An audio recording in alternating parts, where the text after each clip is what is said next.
On from there. Good evening, everybody. It's been 2 weeks. For Chris, it's been a month. Welcome back. Thank you. We are about to jump into season 2, episode 6, and we kind of are calling this as the season looms, being just a week away from opening day.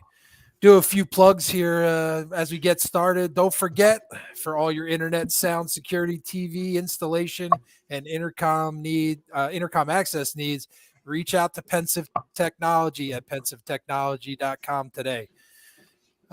So when those of us here at DPF reach for a cold one at home, or if we're out and about, we choose Yards Brewing Company. Specifically, we choose Philly Standard. It's an easy drinking beer, great for when you're cutting the lawn, hanging out with friends, family, on special occasions, or even at the tailgate down at Citizen Bank Park. So check out some Philly Standard today at your local establishments, or as I've found out, from GoPuff in the areas that they service. Hey guys, everybody on the podcast tonight has some sort of our merchandise on. So if you're so inclined, check out on our Facebook page on the Shop Now button. Here's a fanny pack. There we have our hoodies, t-shirts. There's hats. My shoes are on the way, by the way. Can't wait for them to come in. They're on a boat. They're on a boat. I was checking up on them. They're on a boat. They're in New York. They're in New York, actually.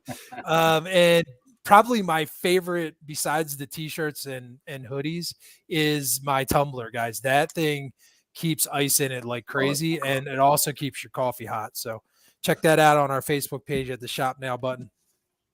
Like we said, opening weekend's just a week away, so get your Saturday, March 30th tailgate tickets and join us, DPF, and No Fly Zone, right? So we're partnering with No Fly Zone a couple of times this first couple of months of the season. So for $50, all you can eat and drink, with Primo's Hoagies and Yards beers, as well as other signature cocktails. And there's also a $30 designated driver ticket, which is all you can eat with soft drinks, water as well. So guys, the 30th is just a week from this Saturday. It's the second game of the year against the Braves. We really want to help this No Fly Zone party bus get off the ground. So check out the tickets today. They're on our Facebook, or go to No Fly Zone's Facebook. And they hooked up with Kiki Vodka, so they're also going to have smooth tea, and Kiki Vodka is going to be part of one of the mixed drinks that they're doing. So that was pretty cool too. Nice. Thanks for that. Yep. This Saturday, we got March 23rd, we've got the DPF Fantasy Baseball Draft, guys. So that's happening at noon at Yards Brewing Company facility at 500 Spring Garden Street in Philly. Come out and say hey to all of us, and then there may be surprise discounts on beverages. Stay tuned to our Facebook account when we get that confirmed. So that's this Saturday, March 23rd at noon, Yards Brewing, 500 Spring Garden Street. Come check us out. Say hey. And by discount, they mean Mike's buying around whoever shows up. So thank you, Mike. I appreciate that. We'll get to that sponsorship later. So last plug today, and then we'll jump into our content, right? Please join us. Remember, Saturday, May 18th is Drunk Phil's Fans Night at Citizen Bank Park. Use code DPF 2024 when ordering tickets for the group rate. We are over 400 tickets sold right now. Keep putting the word out. We need to get to 500. Chris has started warming up his arm. He's got a whole process that he gets into. I think you guys will be in for a treat if he can throw out the first pitch. And remember, we also have No Fly Zone folks back for that tailgate. Same rates apply as the 3:30 game. $50 all you can eat and drink, and $30 designated driver ticket. All you can eat soda and water. This is also, remember, the Salute to Service game. So our Salute to Service t-shirts on the Facebook page at the Shop Now button. Portion of those proceeds go to Battle Brothers Foundation, where those proceeds will be used to help former and current veterans and members of our military that need help. And it's a really good cause. So get the tickets for the game, the tailgate, and a shirt. And just remember, hashtag DPF cares. So tonight, I feel like the luckiest man. No, we had an idea, and so we're going to do a little bit of a different format. So I'm going to explain the format, and then we'll get going here. So the idea is, hey, let's just have a conversation. Let's ask a few questions. And we actually got a few questions from our Facebook post, and I'll be monitoring the chat as well. We can take some questions live, but the rub of this and the thing that I'm super excited about is that I know the questions, and John and Dugan and Chris don't know the questions. And so I'm going to kind of play, the Jimmy Kimmel moderator here and ask questions around the group, and let's see how it goes. So if anybody listening or watching online, has a question to ask, please put it in the chat and I'll get that involved too. So one more thing, periodically throughout the questions, I'm going to throw out a trivia question to you guys. Whoever gets the right answer, I actually will buy a beer on Saturday. How about that? Sweet. That's just with the guys on the call here. All right. So, Chris, I'm going to start with you. I'm going to start with Max. So Max had a couple questions on Facebook earlier. Okay. I'll throw them out there. It's a 3-parter. So let me go through the question. Yep. And then I'll step aside and let you answer. First, do I have to answer these in form of a question? We're not doing I just want to make sure I got it all right. I'm just answering. Not Jeopardy. Not Jeopardy style. No. Just answer away. So first of all, have you sobered up since you returned from Clearwater? That's his first question. Okay. Second one is, what are your feelings about how inept the Phillies offense has appeared this spring? And finally, how concerned are you for a slow start considering the power rankings in the NL this year? I'll take the first question. I'm drunk just smelling him, sitting next to him. So I don't think he's sobered up yet. So I came home at like 6:00 last night, and today I had to take my daughter to school. So the DPF wife has a breathalyzer because of course she does. So she had me blow on it, and I was a 0.12.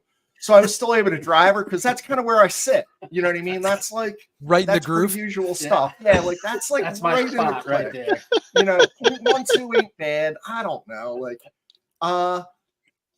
I definitely felt some things that I haven't felt before. And it was, more of like, wanting beer because like I basically swore off beer. Because Clearwater's beer sucks if you don't want, something super domestic and, they're made a ton of. But I ended up getting rum runners, and damn, like this one day, my wife likes to ride a bike, and this is another, this is how it went. Riding the bike along, and my bike just veered into a corner bar. I shit you not, like pulled into it, and I was like, so it gets worse than this. They were closed. It was like 9:58 in the morning. So I was like, Renee, let's go find another one. So like right up the street was another one. So we just banged one out. I'm sober-ish. I would say I'm sober-ish. Sober-ish. And that's why we did a 3-part question. I was like, Jesus, am I going to remember part 2 and 3? Like this is tough already. I'm like, oh my God, I have no idea. So I think that the Phillies offense is absolutely putrid, disgusting, horrendous, terrible. It's not good. Nothing's changed. The lineup's the same. The approach is the same. I was looking the other day, like this is when I was in like that lucid state, 0.14 to 0.18. And I was counting how many spring training games they had 4 or less runs. And I got up to like 22. Then I was like, oh, they only played 20 games so far. But it's a lot. So they're not putting up numbers. And it's only spring. I'm so fucking tired of hearing that. It's only spring for everyone. And our players are playing against some fucking donkey pitchers. They're not good. And we can't do it. Rojas is absolutely fucking atrocious. He's like 6 for 49. We were texting today and I was ready to go 5 for 49. But he got a hit after we're like just absolutely berating him. I didn't realize it, but I think it was Dugan. He actually spells his name with 3 A's. And if you know, you know. So, for AAA, I hope he likes bacon. Yeah. I hope he likes bacon. Yeah, he's going to be wearing all those cool uniforms at Lehigh Valley. He's going to catch everything in center field and, not be able to hit anything at home. I'm concerned about the offense. And that kind of goes into the slow start. How many fucking years? Oh, April doesn't matter. Wait till he heats up in June. Well, you know what? We've been like 500 or just kind of trying to get to 500. How about like just kind of cruising through? How about a lull in June and then just kick the shit out of like July, August, September, October, November? I'm tired of the slow starts. I really hate it. It kills our merch sales. I mean, it bothers me a lot. I agree. Especially just with everything that you read about all the other National League teams that are up there. We can't fall behind and hope to catch up like we usually do. Yeah. So kind of melds right into the next question for you, Dugan. On a scale of 1 to 10, how concerned are you with Harper not playing for over a week with back stiffness with just a week to go until opening day? And what could it mean for the beginning of the season if he's not ready to go? I have zero concern. I think Harper's one of those guys that, he's a 2-time MVP. Spring training doesn't mean anything to him. Last year, he didn't have spring training at all. He ramped up by facing Jeff Hoffman, when he came back from that injury. So I don't think spring training is all that important to Bryce Harper. I think the Phillies are just being careful with him. They don't want to push him and aggravate that back anymore. I think he'll be in the lineup on opening day, and he's going to play, barring, getting hit in the wrist by, Blake Snell or somebody. I think he plays 145, 150 games for the Phillies this year, and he's going to play at an MVP level like he always does. So I have zero concern right now with the Harper injury. I just think the Phillies why push him in spring training? Spring training means nothing to a guy like him. So quick follow-up on that, is that, kind of a catalyst for the team? We just kind of outlined how they've been lackluster, all fall or all spring. And is that's maybe a catalyst that gets them going here in the last, 3 or 4 spring training games and then leading into the Brave series? I mean, you'd hope so. You'd hope at this point now, they'll start playing the starters more, get them out there for 7-8 innings, so they're out in the field getting ready for the regular season and something, you want to see something out of these guys. I mean, Schwarber's going to strike out, but he doesn't have to strike out, 65% of his at-bats. Like putting the ball in play means something. And that's something I really thought the Phillies were going to work on in spring training. Like a ground out that moves a runner is a good out. A strikeout does nothing. It does nothing. And they got too many guys that don't adjust their approach with 2 strikes to just put the ball in play and make something happen. I mean, we saw it in today's game. Luplo's little slow roller up the third base line gets on base. Then a ground ball to shortstop, throwing error. Putting the ball in play, the fielder has to make a play. You strike out, you just turn around and walk back to the dugout. Nothing can go your way when you strike out. So I'm hoping that, Harper strikes out his share too because he's such a violent swinger. But certain guys, you understand. Schwarber's a power guy. Harper's kind of a power guy, but he does make more contact than Schwarber. Castellanos, he's a wild swinger. But guys like Turner, Stott, Bohm, Real Muto, they need to cut down on the strikeouts and put the ball in play. They're not power hitters, so stop trying to act like one. Be line drive hitters, gap-to-gap hitters, and put the goddamn ball in play. That's what I'm hoping to see over the last week of spring training here. Cool, man. Thank you. So, Johnny, you've been pretty vocal about Double D this offseason, right? So give us, what do you think is the best and maybe the worst or most frustrating things from the Phillies this offseason? I'm going to come out of left field. Well, not entirely left field because a couple of us mentioned it before, but it's one little thing that he didn't do. And I forget who else of us besides me said it. Backup catcher. I wanted a backup catcher. When they signed him to another 1-year deal, Stubbs, I'm like, I get it. He's a character guy in the clubhouse. He spins some tunes, and what else does he do? He has no bat. He doesn't call a good game. Like, what does Garrett Stubbs do here? What is his function? Like, he's a cool guy. Like, I like him and all, but like, JT can't play 162 fucking games a year. Like, excuse the French, excusez-moi. Like, he can't play. Like, you're gonna wear the dude down, and he's on the down slope anyway. You know what I mean? He's starting to. He's over that arch of like his career. You can't. You know, we got him for another couple of years, right? Like, we need him. And we need him, especially this year. We need him because he struggled last year. So we need JT to bounce back this year. So I was hoping they would find somebody to step in that spot. And it's a shame because we were talking in the group chat too. Actually, Chris mentioned it. Aramis Garcia has been killing it this spring. And it's a shame that he won't get a shot. He's going to go right to Lehigh Valley. Him and Marshawn will probably battle it out for, starts. And it's a shame because, like, all that for nothing pretty much. Like, hey, here's what I could do. Oh, okay, I'm not making it. Cool. But I pray, let him do his DJing this year or whatever. But, like next year, go. Like, you got to find somebody. And, like, I'm big on there's a catcher I'm big on, but he's not going to be up for a couple of years, like at least 3 years. So there's no one really ready to come right up next, out of like triple. I mean, Marshall could maybe be a backup, but he's got no pop in his bat at all. So I don't know. They're gonna have to sign somebody again next year if they don't want Stubbs. And he brought back that fucking song. Yeah. He brought back the fucking song. Maybe they should play it in spring training. Chris, I'm a big fan.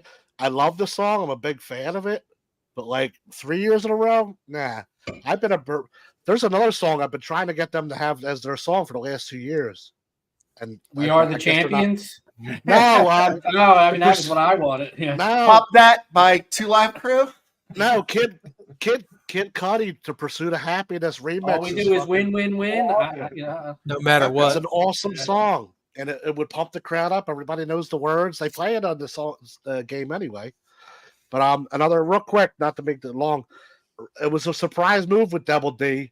Now, remember we were bitching like, man, he's really not doing nothing. He signed Noel. He's not doing nothing. He's going to extend Wheeler. Okay, that's cool. And then he pops up with Whit Merrifield. And it's not that Whit Merrifield wasn't on my radar. I didn't expect the Phillies to make that type of move. Like, I didn't see Double D doing that. You know what I mean? Yep. Like, if that makes sense, it wasn't really. It was like out of like their usual MO. So when we got him, I'm like, okay, now you got my attention. Now that helps out in the outfield. He can play. He'll be playing about, like me and Dugan were saying the last time, he'll probably play like 90 games or so, or plus, at least.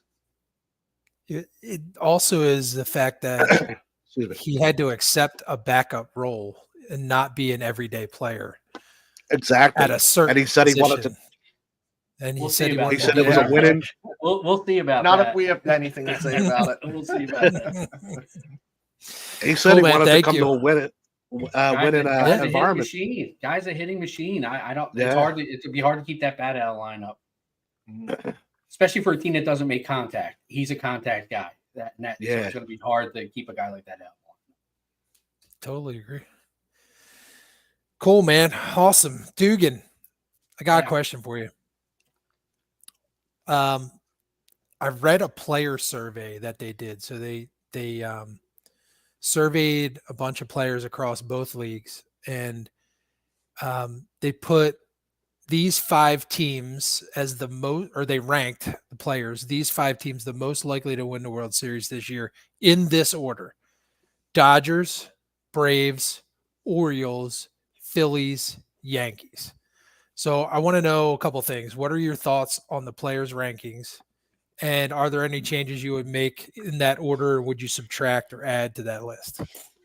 On paper, that's probably the way, you look at the talent level, that's probably, except for the Yankees. I don't know why the hell they're in there. I don't think the Yankees are a top 5 team in baseball.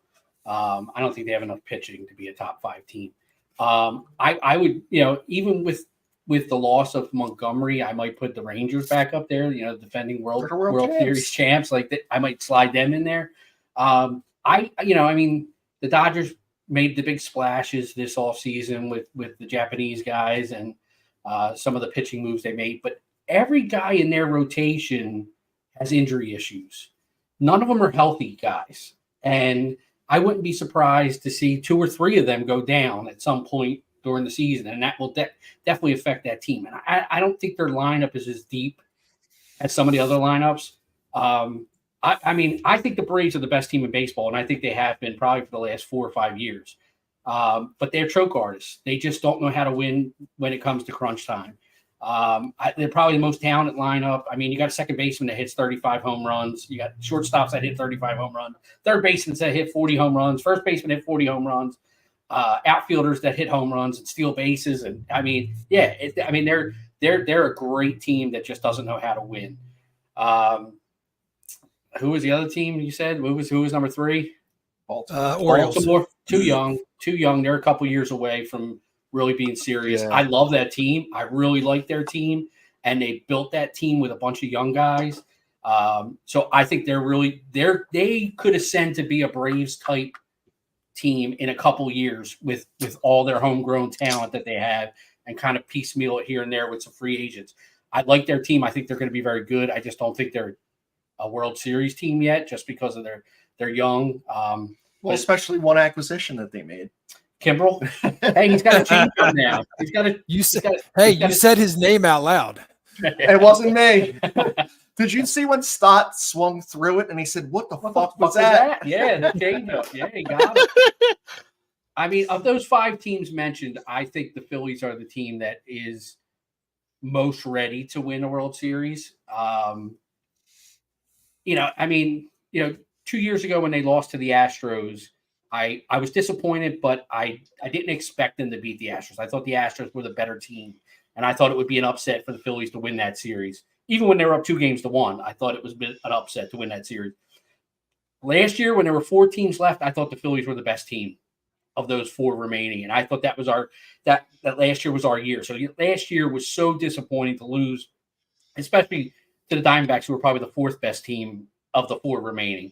And to drop the last 2 at home was really, really like disappointing and made you angry. You got pissed off. And I'm hoping it made the players as pissed off as it made the fans. And they come out this year a little hungrier, a little more determined, and a little more ready to play right from the get. Right now, it's spring training. It don't look that way. But hopefully, they can flip the switch, next Thursday and turn it on and play 162 games with fire up their ass into the playoffs. So of those 5 teams, I think the Phillies are the most, and you got to put the Rangers in there. They're the defending World Series champs. I think they got to be in there, especially over the Yankees. Yeah. Cool. Yeah. And the Astros, you can never count the Astros out. They're always good. They're going to be good. So the Astros are right in the mix too. Yeah, I just thought it was interesting that was the player's point of view. I don't know why do people love the Yankees so much. I don't know. Sean's in the comments. Still, that's it. That's all they got. Yeah. Sean's in the comments saying Yankees ain't doing shit. So no, they aren't. They aren't doing shit. Judge is hurt. Stanton's washed. Like they're always hurt. Garrett Cole's hurt. Oh, he's hurt for months. Yeah. All right, Chris. No matter what you think about how they financed it, the Dodgers had an amazing offseason. Some people are calling it legendary in talent acquisition. What do you expect from their season, and specifically with a lineup boasting 3 former MVPs in the 1, 2, and 3 spot in their lineup? It's Mookie Betts, Freddie Freeman, like just right there. You're almost guaranteeing yourself 60 home runs, 200 RBIs, 200 runs. And like when you think about a team, like they score in between 800 and 1,000 runs. I mean, some score a lot. Right there, you have like too unbelievable. Then you're adding, Kenny Rogers, Shohei Ohtani, the gambler. I can't remember his name out there. You add that dude who, he can hit lefties, he can righties, he can hit ambidextrous. The dude's just incredible. And he doesn't have to throw. He can just kind of go out there and just worry about hitting. Their pitching is suspect to me. It always has been.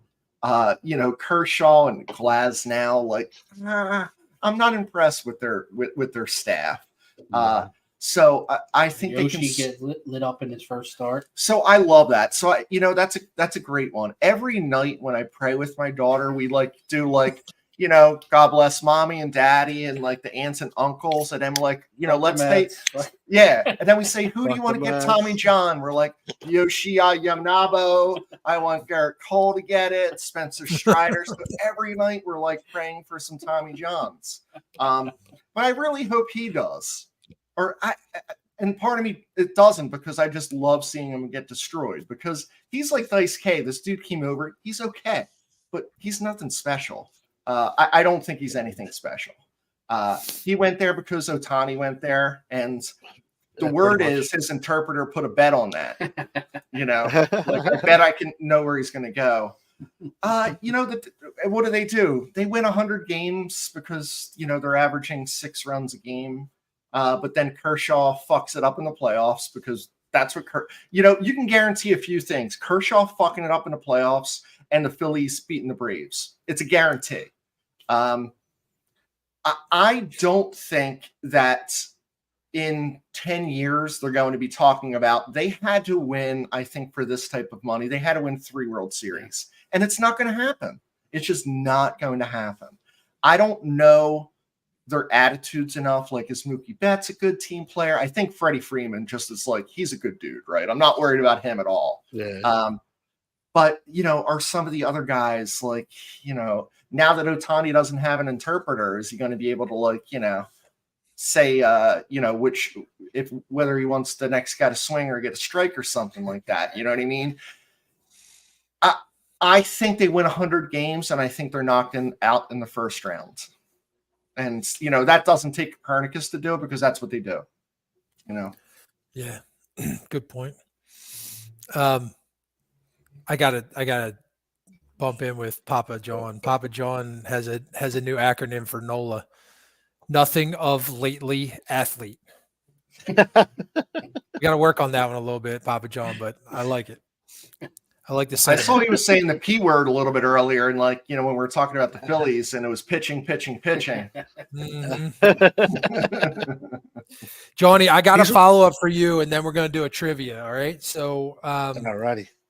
In your opinion, what should the Phillies' organizational strategy be going forward with an aging JT at the catcher position, a position that's very physically demanding? So, kind of a follow up to the first one for you.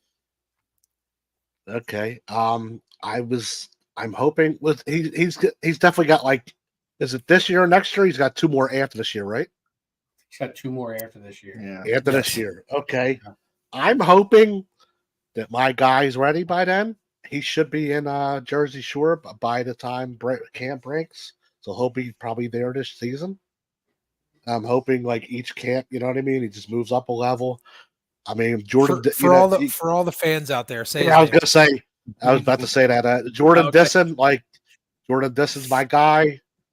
I talk with his dad a lot. So I'm always he gives me little sneak peeks, oh, this is a video of him doing this and that, a camp and all, and I'm like, oh, that's so I pay attention to. He's just turned 21, I think. Okay. Pretty sure. These videos are no weird stuff, right? It's just baseball. I don't know. Right. No, he was it was him in the cages catching throwing sessions and shit. Shit his son sends him. And he follows me too, but Jordan. But he's busy with camp and all. But I'm hoping but we all know how we all know it's a business. Anything can happen between now and then. I just hope that he keeps, because he's killing it. He works his ass off. He killed it last year. He should be. And I I read a lot of scouting reports of other people like that cover the team too, and there was a name, a familiar name with the organization. Remember Larry Shank? Mhm. Yeah. He does a lot of like little scouting on people too, and I read one of his. He expects them, and I expect them to be a Jersey Shore when the camp breaks. So that's this year. So if you're thinking like 3 years out, if all goes well, you know what I mean, and they don't trade him or whatever happens, I'm hoping he steps in there. But if not, they might have to. They're gonna have to next year. They got to sign him back up, another backup, just a backup that can hit at least and spell JT for a good amount of games. Like you gotta for the rest of this contract, you got to save him. And there's no option of putting him at first because Harper's there now. Because that was my way of thinking last year. Like, oh yeah, once he starts wearing down, he could play first base. Well, that's out of the question now. Harper's over there. Yeah. Unless you want to throw him there a couple games or so, but that don't matter. You know what I mean? You need you need a nice, good, not too old, not too young, just a decent, solid backup for like at least the next couple years. So let Stubbsy ride it into the sunset and start scratching records in the fucking desert after this year or whatever. But you got to let him walk. Let me look right into the camera for this one. Scotty Slapnuts. You've played everywhere except for catcher. This is your spot. There you go. Next year, Scotty Slapnuts, backup catcher. Non-roster invitee. Or the backup to the backup. Right? So, but I mean, Sean Sean says, go ahead. I'm sorry. I hate to say this, but I mean, looking at draft too, looking at international, like, see if you can find somebody through that way. But that's like, and I'm not saying it because I'm kind of saying it with some bias because like I really want to see this kid excel and rise up. But I'm also saying it like looking at his skills and all, like he can make that jump within that time frame. I just hope they keep him around and don't trade him. But they definitely need depth there because between JT, there's not much. Like Caleb Ricketts is okay, but he's at Jersey Shore too. Like I said, Marsh, man. Yeah. Simonite's all right. Yeah. Simonite to be a good backup maybe Thor. next year. He's like Thor Megadeth. Yeah. But Marshawn's a career. I see Marshawn as a career minor leaguer. Honestly, he's got no pop in his bat. He's not really that great. Like defensively, Garcia's just going to bounce everywhere. You know what I mean? So you just got to find a durable backup. Sean on comments is saying we only have Real Muto this year and next year, so we got a little bit shorter time frame. Okay. And he's also I don't disagree with this. Phillies are all in for 24 and 25. If no chip, then fire sale. So stay tuned for that. Yeah. Couple of other things. I think some big money's coming out of the books, and if Harper ain't gonna allow that. No. Yeah. So if he's here just this year, next year, maybe you get a stopgap guy for 1 year, just like a decent, solid dude, and then see if this one's ready or someone's ready. Right. Todd Pratt's got some good years left in him. Todd Pratt's a good leader. Bring Todd Pratt back in. What's his name? Oh my God, can't think of his name. Andrew Knapp, man. Oh, Andrew Knapp's still hanging around. The Homer hat. Where's Chris Coast? Remember the Coast Guard up in the 400 level? Yeah, I do. Yeah. Hey, Gordon was at the game today repping DPF. He's saying that's pretty cool. So thank you. Send us your picture, man. We'll put it up. We love seeing that. Send it to us, Gordon. Also, David, hi from Clearwater. So we got a couple of people that you missed by a day down there. Yeah, it does suck because I knew David was coming down. Sorry about the lack of rum down there, guys. My bad, or your bad. I just want to go on the record that Max said "fuck the Mets" at 6:00 on the button, and Scott was 2 minutes slow. Fuck the Mets. Fuck Joe Carter. So nice job, guys. All right. All right. Hey, I got a trivia question for y'all. So we'll do it like shout it out. Yeah. So we'll do it style. What I want you to do is shout your name. First name I hear, I'll go to first. So let me finish the entire question. It is a multiple choice question. Ready?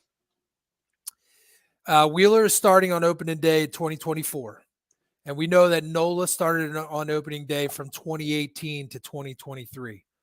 Who started in 2016 and 2017? Is it A, Hellickson, B, Eichhoff, C, Velasquez, or D, Pavetta? Dugan, Go ahead. Hellickson. You got it. I owe you a beer. Not a baby. I just thought that was Really? cool. I just thought that was cool for a couple of reasons. Number one, I would have Nola picked had- Vivo out of that. Yeah, Nola had 6 in a row, and like whatever we say about him, and he does give up meatballs. He said, Wheels earned this one, so he didn't get the 7th in a row. So Yeah. I thought that was cool. That is cool. I think Wheels would have got it last year had he not had a little arm injury Absolutely. in spring training and Yep. a little slow. I think he would have got it. Real quick statement. Is this thing on? Wheeler should have it every fucking year he's here. He should Sean have had it from his Hellickson, very too. first year, and every year it's here until he leaves. He's the better pitcher. Go ahead. All right, very cool. Let me go Dugan. Yep. So, Dugan, let's say Kirkering isn't recovered from the longest bout of flu ever in the history of the world, and he isn't ready for the start of the season at the big league level. Who then slots into the last 2 bullpen roles? Marte, Ortiz, Turnbull, Brogdon, Bilotti, or Ruiz, and why? I think right now, Martiz, Martiz, he's been unbelievable. Marte, he's been great this spring. I think he gets a job. He's been fantastic. He threw a clean inning again today. Ortiz has been really good, but I think Turnbull has an advantage over everybody just because he could be a multiple inning guy from the right side. Because I think they're looking at Strom being the multiple inning guy from the left side. So I think Turnbull is a guy too that they may be looking at as like a guy that could start. Make a spot start if they needed him to. So I think Turnbull and Marte are locks, and depending on what they do with the roster, I think Ortiz is on the bubble there. I think he's a guy that if he doesn't make it, he's a guy that gets called up real quick if they need a guy. They've all pitched really well in the spring. I mean, Marte. I mean, his big thing is throwing strikes, and he's been a little wild this spring, but he's managed to dance around it. But if he can throw strike, his stuff is nasty. I mean, he's 98 plus with the fastball with a really good slider. So I think it's all about throwing strikes with him. Like we say about every guy, Alvarado, Soto, they're all the same. They throw hard. They got great stuff. If they throw strikes, they're going to dominate. And I think Marte can be that kind of guy from the right side. So I think it's Turnbull and Marte with Ortiz kind of being that first guy called up afterwards. It's a shame because I really liked Brogdon a couple of years ago. I thought he had the potential to be a Ryan Madsen type, not just body type, but strong fastball, really good changeup. Somewhere along the line, he just lost it. He lost his confidence. He lost. It was between the years more than anything, I think. And What's Kobe doing? Kobe, I think he's been hurt. I think he's hurt. Yeah, Okay. Yeah, he's hurt. Yeah, but I think he's a guy with these guys the way they're pitching. He can be a guy that he has to because there's Walker. Yeah, like Walker, dude's 3 2/3. That's a best case scenario. Yeah. That's why you got. That's why you got his a back. Turnbull. That's why you have a Turnbull. I think that can come in and give you 3 innings or something like that from the right side. From from the left side. So yeah, I think it's Turnbull and Marte and Ortiz are the top 3 guys. Cool. Not that Blotty's thrown pretty well too, though. Mm-hmm. But I think those 3 guys are the best options. I think what you call it real quick, Dugan. You think my man Mercado gets a call if someone struggles? I think he's another guy. He had a good camp. Yeah, you got to throw strikes. He had a couple of rough outings, and I think it was mostly about control. Walk 2 guys, give up a double. Next thing you know, you give up 2 runs on 1 hit. Yeah, right. So I think he's a guy, again, throws hard, got really good stuff. I think he's a guy that is in their long-term plans. I think he's a guy they really like. And there's a lot to like there. So I he's another guy. Like right there, something happens, he could be a guy that gets called up right away. He's got the stuff. But we'll see. I like their bullpen. I really do. I wish there was a defined closer. That's my only issue with the bullpen. But I like their bullpen. I think their bullpen is deep, and I think it's good. Yes. I thought Alvarado should be, and I thought that Fat Boy song by Maximilian should have been. It's like that didn't get enough play. I'm one guy I think has the perfect makeup to close for this team is Hoffman. Absolutely. I just don't think he gives a fuck. I think he just goes out there and pounds the fucking zone, and that's what you need as a closer. You can't walk guys. I'd have no problem with the Hoff, man. He's been awesome. Strom's been awesome. You know what I mean? Sir Anthony's been pitching terrible. For the most part in the spring has been really good. Walker's been bad. Sanchez has been bad, but I think that both those guys are behind on their throwing because Walker had the knee issue, Sanchez had the flu.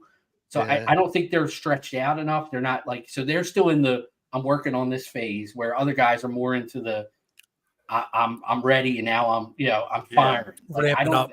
I think they're still ramping up, those two, and they're getting hammered because the hitters are now their timing's there and right.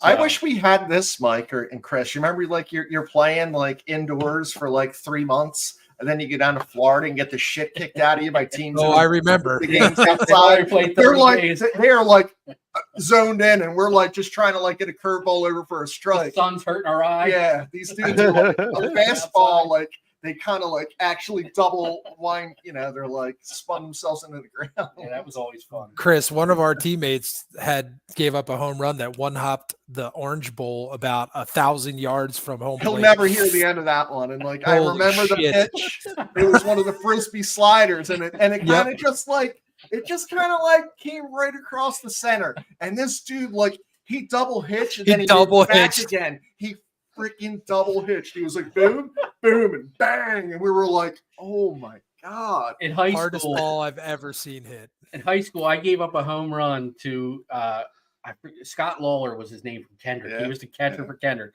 Kendrick's home field, it was this wide open field, and there was a house that had to be 400 yards away with a pool. And I threw this curveball, and out of my hand, I went, oh, fuck. It was just going to cruise right belt high. And fucking Scott Lawler hit this thing, and it one-hopped that fucking pool 400 fucking feet away. I actually did the same thing. I gave up a 445-foot bomb to this dude. Luckily, the center field fence was LaSalle College, and it's 450 to center. But, it was a fucking missile. I threw it 0-2. I was throwing a sidearm fastball. This dude fucking knew. This dude scouted that. And, he was hey, listen, it's 62 miles an hour, too, so I'm going to fucking murder it. Worst feeling as a pitcher when you let one go and you're I didn't even look. Terrible. Damn. Oh man. So hey, Paul was at Lakeland the other day in that 0-0 tie. And he said, I was hoping for a sacrifice bunt, but it never happened. So there's a couple of things that are tying me into this next question, Chris, with his comment. Mm-hmm. So let's assume that Rojas is eating a lot of bacon here in a minute, right? Yep. And he starts the year at the Iron Pigs. Okay. Who ends up taking the last bench role? Cave, Luplo, Dahl, or other, and who would the other be? So, is this assuming Pache is making, because he's out of options? So if he doesn't make it, that's the assumption. Yes, that he's not making it. He is. Oh, he is. If Rojas goes to AAA. Oh my goodness. So I love what Dahl does. I'm over Jake Cave. I'd like to give this, this Luplo, I'm more let's give this dude a shot.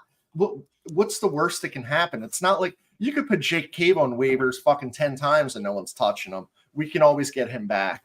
I think Luplo has 4 home runs, right-handed power bat. The only reason why the Braves gave him up because they got Austin Riley, but this dude would be playing, I don't know, 70 to 80 games with the Braves probably. So I'm all in on him. And because of that, I think that, from what I saw this guy do and the experience that he has, I think he brings something more to the table than Cave still trying to prove himself. We know who this dude, Jason is. We just know it.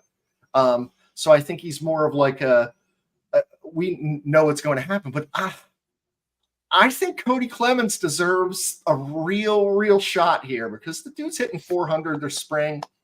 I really like Cody Clemens, so I would either choose one of those two. Cave, I'm not interested in him anymore. I think Luploff's got an interesting when he got signed by the Phillies. He's got an out if he doesn't get put on the 26-man out of spring training, so he can opt out of his contract. So I thought it was interesting the other night that they had him play first base. So I think the Phillies are looking for a reason to keep him. Yeah. So if he has some flexibility to play the outfield and then play first base as a right-handed bat, I think he's got an inside track to get a job, to get a bench spot, especially if Rojas.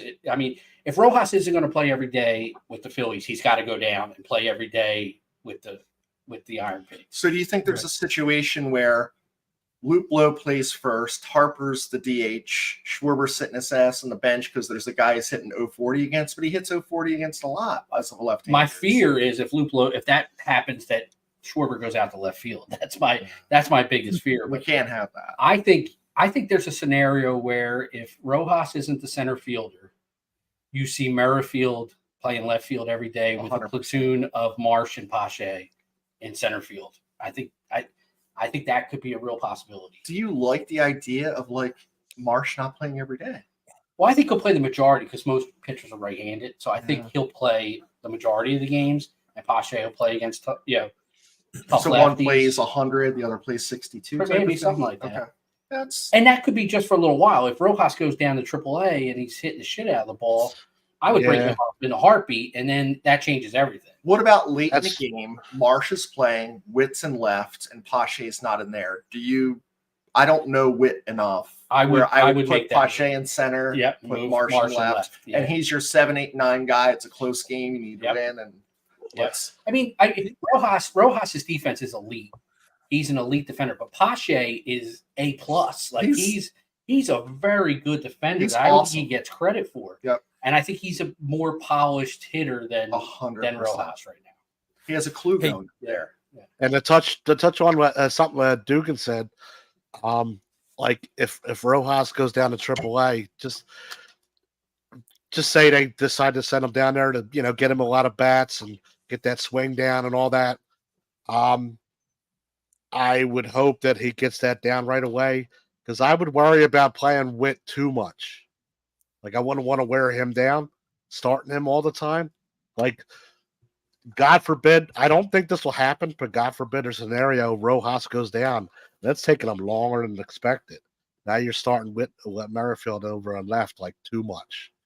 And then you're I looked at his stats last year, and Merrifield was strong up and through July. Like, July was his best month. He had 326 in July. Then he nosedived. He did in August and September. Yeah. He knosedived. Who was he with? He was with Toronto. Toronto. Yeah, hey, dude, you said something really quick, and Donna was asking about it. Can you talk a little bit about the veterans opt-out clause that you just talked about? The veterans opt-out clause? Yeah, that you talked about Luplow. Oh, Luplow, yeah, that was in his contract when he signed that if he's not on the 26-man roster when they break camp, he can either opt out of his contract with the Phillies and become a free agent, or he can accept wherever they put him. A minor league assignment. Like it's his option based on what the Phillies decide to do with him. So if he thinks he has a better opportunity to maybe catch on with a major league team as a bench spot, he could opt to become a free agent and sign with whoever. Right. Because he would be a free agent. It wouldn't be a waiver thing where the lowest person on the waiver wire had the first option for him. He'd be a strict free agent. Or if he thought the opportunity with the Phillies may still be there, he could accept the AAA assignment and hope to be called up at some point. Something happens. Yeah. They must have said it because Donna was asking. They must have said it during the game today. So thanks for going over that. Yep. Hey, Johnny. Chris, I'm sorry. Go ahead. You got something else to add? Real quick for Chris. We were talking in the group chat earlier. I'm on the Cody train as well. 31 at bats, 387 average, 3 home runs, 9 ribbies, and 1.298 OPS. Now look at Jake Cave's numbers from killing it. last year. Now look at Jake Cave's numbers from last year. Come on, man. Come on. Don't play that shit. Jake Cave hit over 400 last year in spring training. We were pulling for him. We were pulling for him. Spring training is a mirage, man. I wasn't on that train. I wasn't on that train last year. Guys are what they are. Cody Clemens is a nice player, but he's just saying. Rocket Jr., baby. Go ahead, Mike. Cool, man. Hey, I love the energy, please. So I don't get into this much, but I got into a bracket this year. And so March Madness starts today. Did you fill out a bracket? And if so, what upsets did you pick and who's your champ? I have not filled one out yet. I have not followed. I am a huge college basketball fan, and I sadly have to admit I've been in baseball mode ever since like the season ended. Like with following fall ball, winter league ball, researching spring training. Like I've just been all in on like doing whatever I can for this page, this pod, like just keeping myself busy with baseball. I literally don't know who's who this year, and I'm ashamed because me and my Uncle Joe got, God rest his soul, he got me into basketball, and we used to always get the Daily News out. Remember that, guys? The Daily News bracket came out, and you folded it out, and you filled it out, and that was it. Like, you got one chance. He put his up, I put mine up, and we'd watch, like, the whole tournament, and I literally don't know who any I sad to say. I don't know who anybody is this year. And you know what's sad, too? And I've noticed this over the last few years or last couple years or so, with all this transfer portal shit and the NIL stuff and all, there's not a lot of guys sticking around. So you don't really get those guys. There's very few. The top coaches like the Izzos, the Krzyzewskis, well, when he was around, like the Jay Wrights before he retired and all, those would be the guys that like you had all 4 years or at least 3 years before they went in the league. Now it's like Calipari's got the one and done factory down in Kentucky. Like people are leaving earlier, so you get used to a squad. Then it's like the next year for the tournament. Oh, these 5 guys are gone now. You know what I mean? You don't know who's down anymore. It's a shame. Cool. All right, I'll answer for you. Then. Basketball. Hey, it's a huge thing. I agree with you, but I did a free one.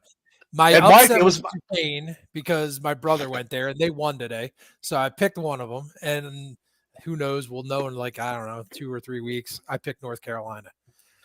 And Mike, like it's a shame because like today was like the best day of the year every year for me. It was like March used to be my favorite month. I'm like, oh my God, like baseball's coming back at the end of the month, and I got a whole month of basketball. But I just don't know who anybody is this year. I watched some games. I'll try to pick up somebody. You talked about so many Roman basketball games. I just figured you filled out a bracket, so that's why I asked you that. No, I was concentrating on them too, and they just lost last week, so they're out of the States. He didn't know anybody on those teams either. On Roman. Dugan, I got to change Mark Jackson's kids. So, Dugan, the Eagles have been very active since free agency began a couple weeks ago. Is there a favorite move you have thus far, or what else should be a top priority for the Birds? I mean, obviously Barkley. I mean, that's a huge move. I mean, I'm a Penn State fan, so I watched him play at Penn State. He's one of the most electric running backs I've ever seen. So I'm really excited to see him behind the Eagles offensive line, even without Kelsey. I still think the Eagles offensive line is going to be pretty good. He brings, not only the speed as a runner and the cutting ability, but he's a great receiver as well out of the backfield. So it gives Hurts another option. It really makes that offense, dynamic. You got great players all over that offense. New offensive coordinator, Kellen Moore. I'm hoping that the mess we saw last year is gone and we run a competent offense like we did, 2 years ago when we went to the Super Bowl. I still think they're, Devin White, he's a name. I'm hoping he's the Devin White from 3 years ago, a really good dominant linebacker. Because I think you can get away with one dominant linebacker and 2 decent ones. The Eagles last year had 0 linebackers. They had So he's an upgrade regardless of how he plays, but I'd like to see him be the Devin White of a few years ago. But I still think they're a little thin at corner. I hope Bradbury is not in the plans because he was so bad last year. Slay played pretty good. I'm not a big fan of Slay's attitude and kind of the me first shit that he brings, but he still played well. He's still a top corner in the league, but I still think they need to address corner. They might be a little short. I really don't want to see Hassan Reddick go because I think he's, not only is he a local kid, he's been pretty good, since he's been with the Eagles, like 27 sacks in 2 seasons or something like that. But the handwriting's on the wall that he'll be gone. So hopefully they can replace him in the draft. But some depth moves in the draft, cornerback, a couple more linebackers, maybe another safety. But I do like the moves that they've made. I'm not crazy about Kenny Pickett. I actually would have liked Fields. I would have liked Fields better. But, Pickett's shown flashes. Who knows? He gets out of Pittsburgh, gets into a different offense. Maybe he can be a better player. But I'm not crazy about that move. Devontae Parker, he is what he is. Veteran guy coming in. I don't think he's guaranteed a spot. He's going to compete for one. I do like the Paris Campbell signing today. He had 63 catches 2 years ago with the Colts. So he's a guy maybe can finally make Quez Watkins go away and play the slot. So I do like the moves. I think the Eagles are a better team today than they were when the season ended. But I think there's still a lot of work to be done to get them back to being an elite team. Thank you, sir. Chris, I got one for you too, bro. So yeah. I'm not sure who has more ties this month, the Phillies or the Union, but being a huge Union supporter that I know you are, what are a couple of the issues they need to tighten up to help them be more successful on the pitch moving forward this season? They need a striker. They need a guy that just has some nuts that strikes fear into another team. They just got guys that kind of just don't have that killer instinct. The Union have done a great job of bringing up players from their youth academy. We're talking 12, 13, 14-year-old, having them play a year or two at the Union, then selling them for big money elsewhere, Europe and Spain and Italy. But eventually, we're going bargain basement hunting in the 3rd league of Germany to get a striker. And it kind of it's going to piss me off because fuck Michael Ua. And number one, your name's UHRE. How the fuck is it Ua? Ura. Ura. I really think he's the Nick Castellanos of soccer. I'm not sure he likes playing. I'm really not sure. I'm not 100% sure he likes playing. And the second thing is the coach. So in soccer, what will happen is their players will get called up to their national teams, right? So the Union are playing on Saturday. They're missing 8 fucking starters that are going to their national team. And normally on a team, if you have 2 or 3 in the MLS, it's a lot. We have 8 fucking starters playing elsewhere, and we can't score a fucking goal, and we can't stop a fucking terrible team from, scoring one on us. So close the curtain. Jim Curtin needs to go. I'm getting pissed off now, and I'm ready to say Rob Thompson needs to fucking go. I'm thinking we need to walk in Citizens Bank Park with a casket, opening day. If I fucking see Schwarber batting first, and we're gonna get Thompson the fuck out of there. Yes, the rum detox, baby. The rum detox. It's here. You're welcome, DPF land. I got him cranked up on that one. All right, guys. Hey, we talked a lot about Rojas today, and I want to do a trivia question. Okay, so we've heard he's working very hard on his hitting, and he's bunting a lot. I've seen him bunt successfully a couple of times and unsuccessfully a lot more times this spring, right? We all know they're trying to utilize the speed better and get on base more. So what I want to know from you guys, and remember, call your name out if you want to guess the answer. It's actually a 2-parter. Who owns the Phillies' all-time record for bunt hits and how many? Chris, Go. I'm going to say Ashburn with 52. Both are incorrect. The number is very close, though. Okay. Fun hits.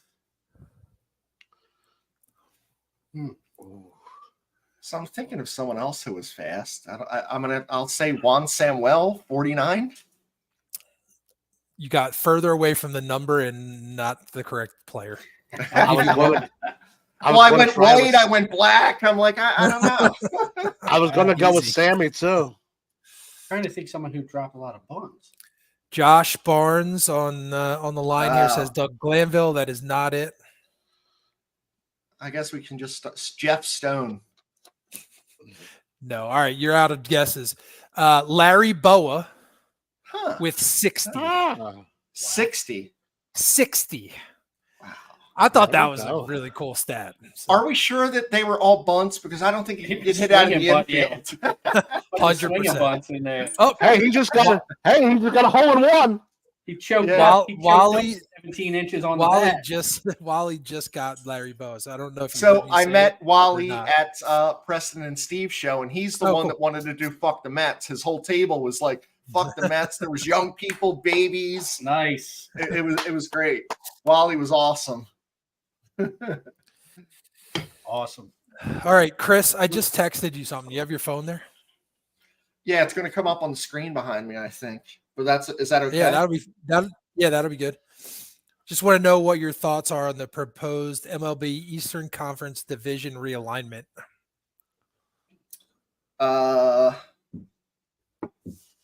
I mean, I guess we get to say fuck two New York teams, but that's a tough one. And John's illegitimate kids too is in our division. Yeah, that's Oh, right. yeah, Hold on. he can come and visit.